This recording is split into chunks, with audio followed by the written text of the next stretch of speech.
Got a nice Silverado here. It's a friend. He had a misfire, P0305, so it's already apart. I didn't really anticipate it was going to go so deep, but this is cylinder 1, 2, and 3, or sorry, 1, 3, and 5. So we knew that cylinder was the problem. Did a few different things. Checked for spark. Spark was good from the coil at the end of the wire. Spark plug looked okay. Looked kind of dry. So basically spark test passed. Next test, in this case, probably the better way to test it is to do compression. So compression was good. I actually went a step further and did a cylinder leakage test, and it actually had cylinder leakage, but I could hear the air coming up from under the intake area, which was kind of a trip, because if it was an intake valve leaking, I would hear air coming out of the throttle body. So we kind of knew a little bit of what we had there, and the customer, pretty smart, he had sprayed some stuff and dumped some water in. He said if he dumped water on the intake manifold in this area, the noise would stop. So we really thought we were dealing with a big vacuum leak initially, but a vacuum leak would never cause cylinder leakage. So we knew at that point it was going to be a little more involved. And so we did pull the intake. Sure enough, the intake gaskets look decent. But what we found, and as you can see, this is really pretty clean. I haven't really cleaned it, but look at that dirty area there. What we had found was that cylinder 5 injector, because this is a direct injection system, it's not a port fuel injector, that injector goes directly into the cylinder. And if you look, check these injectors, right, clean. This is bank 2. This would be cylinder 2, 4, 6, and 8. This is bank 1. This is 1, 3, 5. Look at 5. It's just trashed. And then you can even see 8 got some carbon and stuff on it. So this is not a fuel leak. This was actually a combustion, a compression leak and combustion leak through the seal of the injector. And so when this would go, intake, it was actually sucking air. That vacuum leak was actually causing another DTC. It had a fuel trim lean, and on the freeze frame for the misfire, it had positive 25 fuel trim. So it was adding about 25% more fuel to make up for, on the intake, the air that was being sucked past the injector seal to the head. And then figure on compression, it's blowing compression out, so it's actually not building enough compression to really fire. And then combustion, if there was much, maybe minimal combustion, and then exhaust, it would be blowing a lot of the combustion gas out. And so it just, all this is like just hardened up carbon. It's not oil, it's just literally hardened up carbon. So this one I thought was kind of a weird find. I was just really going to slam this out, but I thought it was a pretty good learning opportunity, because basically this truck had a misfire due to low compression, but it ended up being an injector problem because that injector seal. So here's the jam on the 2014 Silverado, and probably quite a few other years, but specifically this one. If you pull the fuel rail, per manufacturer service information, you need to have the injectors rebuilt, word for word. And also, if you pull the fuel rail, you're going to have to disconnect this crossover pipe. As you can see, that's that one right there. That connects the left and the right bank from the pump. You actually have to change that as well. I probably wouldn't go off my part numbers. I'd probably go off your GM dealership's part numbers, but this is the part number for this truck. So based on pulling that rail, we need to go through the injector. Initially, I was going to do injector seals, and then I got on into the service manual and started reading, and they call it out. If you pull that rail, you're not only supposed to do all the injector seals. See, these ones are in better condition, but there's also the down here more like the they're sort of like Teflon. It's a little bit more like a transmission input shaft seal or something. So not only are you supposed to replace these, which is what I was originally going to do, it calls out literally rebuild the injector. So I talked with a friend who's still doing this work every day, unlike me, in the GM dealer, on trucks, all day, every day. And we really talked for a bit, and he said these 13, he said I believe 14, 15s, and some 16s, he's done a million injectors, and the injectors are trash. So I'm not going to have the injectors cleaned and freshened and rebuilt. I'm not going to put new seals on them.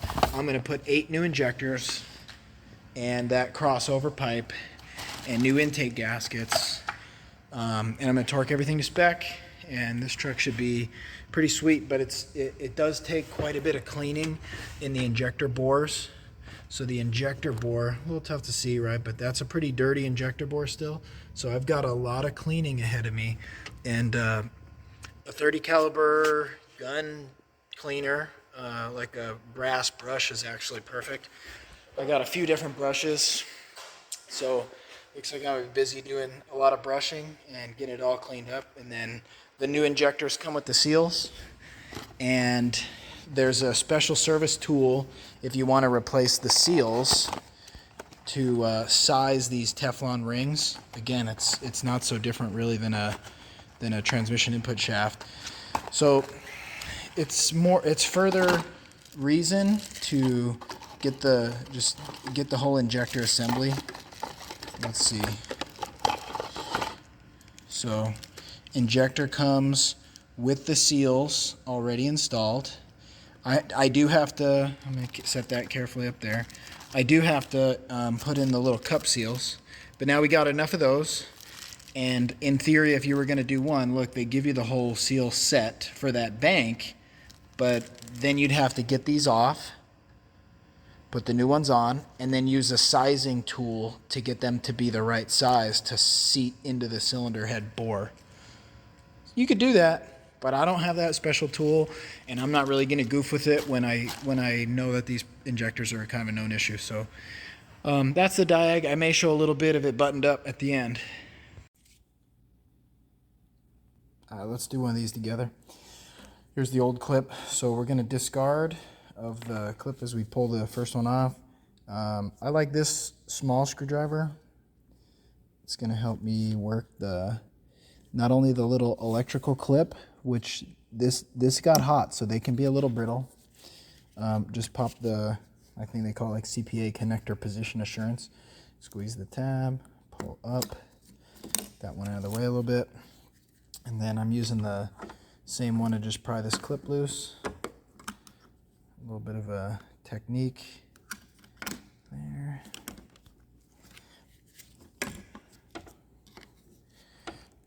And I'm not reusing these injectors, nor would I recommend it. But if you're gonna like send them out or get them rebuilt or whatever, maybe you're gonna be a little more gentle than this. But I don't have to be. So that clip will be discarded.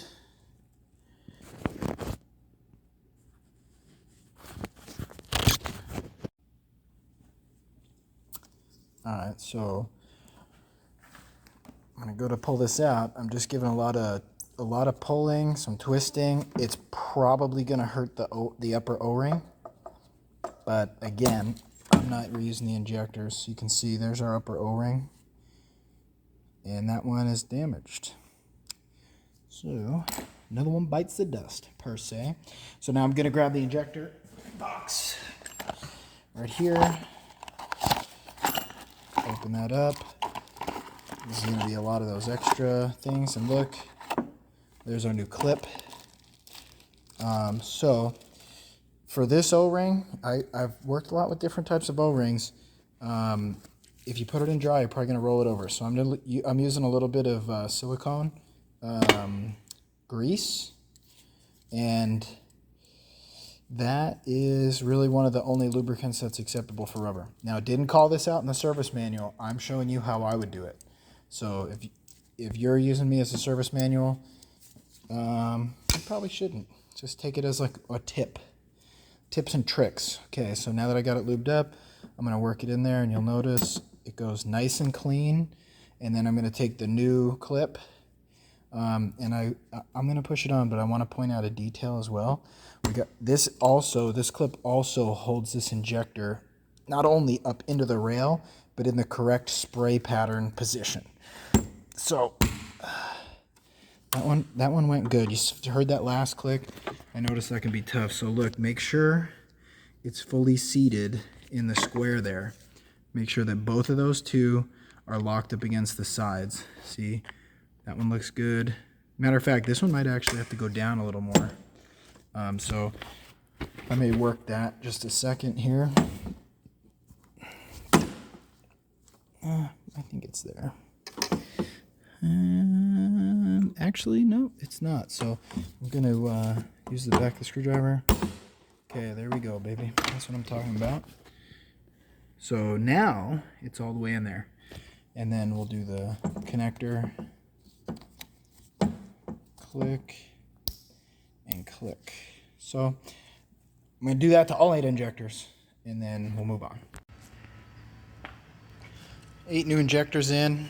This was the really bad rail that was all burnt. So I scrubbed the heck out of this thing.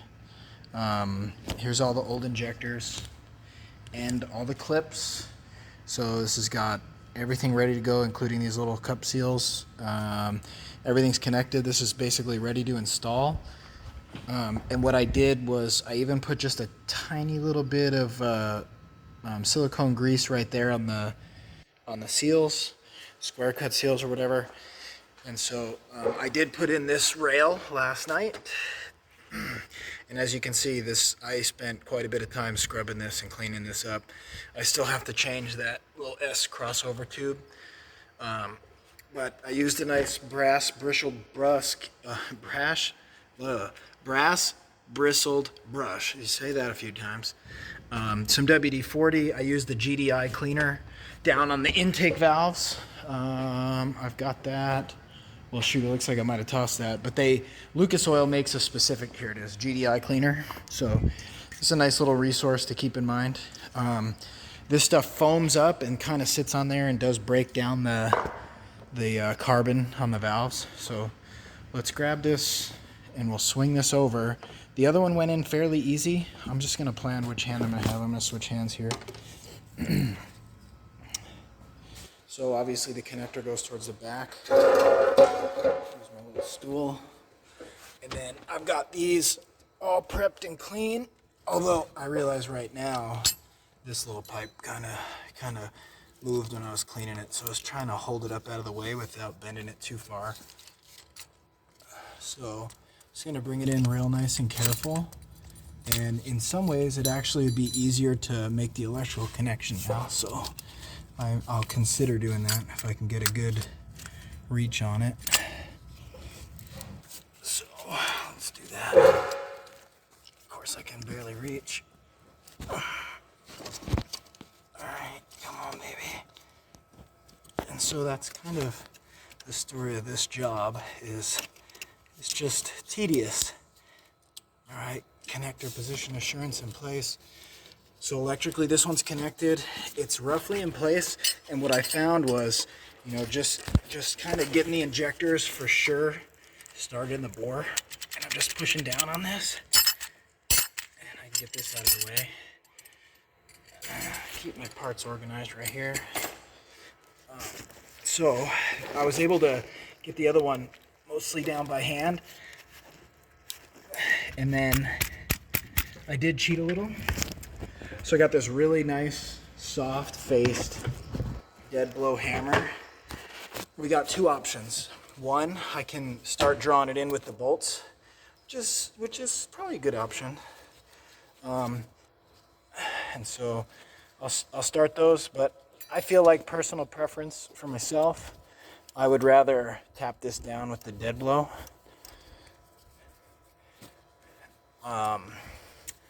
But either one really would work. And actually, just running these bolts in by hand, I can feel it is pulling the rail in. And so again, definitely the bores need to be super clean, and definitely I would definitely have a little grease on those little square cut seals. So if I do just a little tap on each, keeping it nice and square.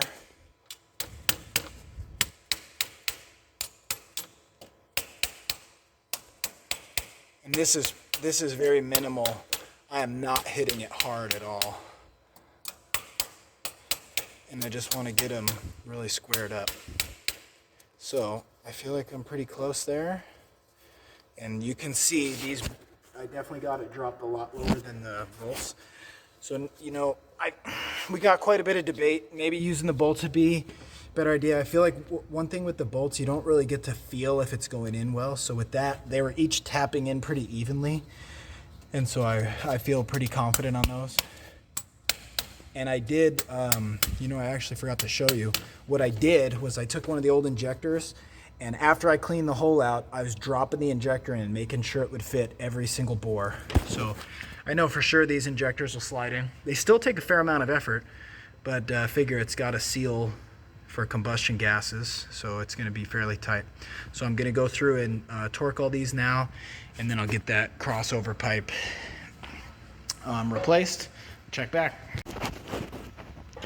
Here's a little detail I'd like to point out. So this, like I had explained already, this S-pipe, crossover pipe, is one-time use, but I thought about it, and for anybody doing this, you may not know, this taper, like ball, is going to fit into that little socket, you could say. We get a little better light on it. And this is critical. That surface needs to be clean, clean, clean. No dirt, no debris, no nothing, because this metal to metal right here is your seal. Right, I kind of missed there. Right there, that metal to metal is your seal. There's no Teflon tape or pipe dope or RTV or anything like that. It's all about the metal. I think that's a good part of the reason why this is supposed to be replaced every time.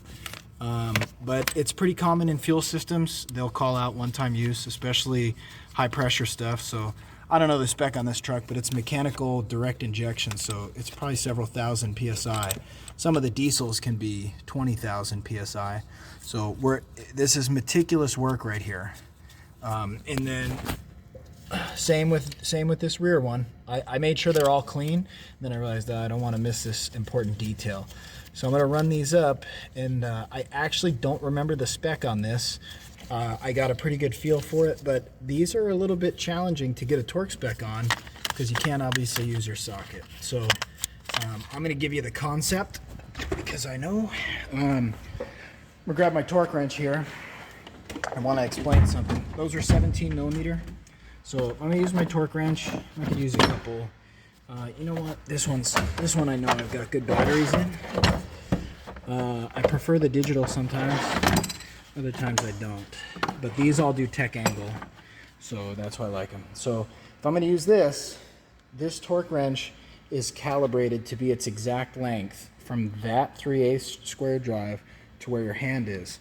Now where this is going to get complicated is obviously that can only take sockets. But my workaround for these is going to be a crow's foot, and it's a 17, so here's my crow's foot. Now what I want to point out is, look, when I snap this on, now the wrench effectively is an inch longer. So technically our torque is going to be a little bit more than it reads on here because it's calibrated from here, not from here. So there's a whole, if you're into engineering, there's a whole mathematical calculation. I don't typically do the calculation. Fun fact, torque wrenches are typically accurate to 3%. An older torque wrench is probably going to be further off than that. A digital maybe 1.5%. So we're in the ballpark. I'm probably going to give it just maybe 1-2 foot-pounds less than spec. And this is a way to go ahead and torque those lines. Alright, so I got them snugged, but I'll demonstrate exactly what I meant earlier. So get my crow's foot on there, and I'm gonna, so it calls for 22, but again, because we're a little long, I'm gonna do 21 foot-pounds.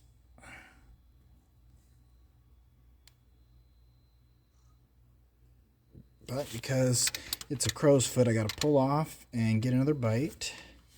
Not a problem. There's my numbers. Getting close.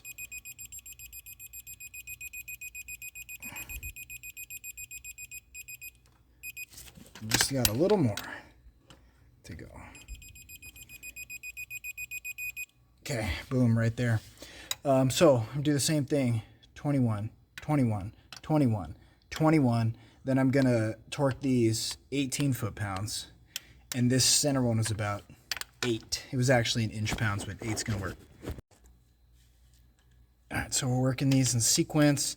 It's actually my last bolt. I've drawn them down. That was actually it already. Boom, we're done.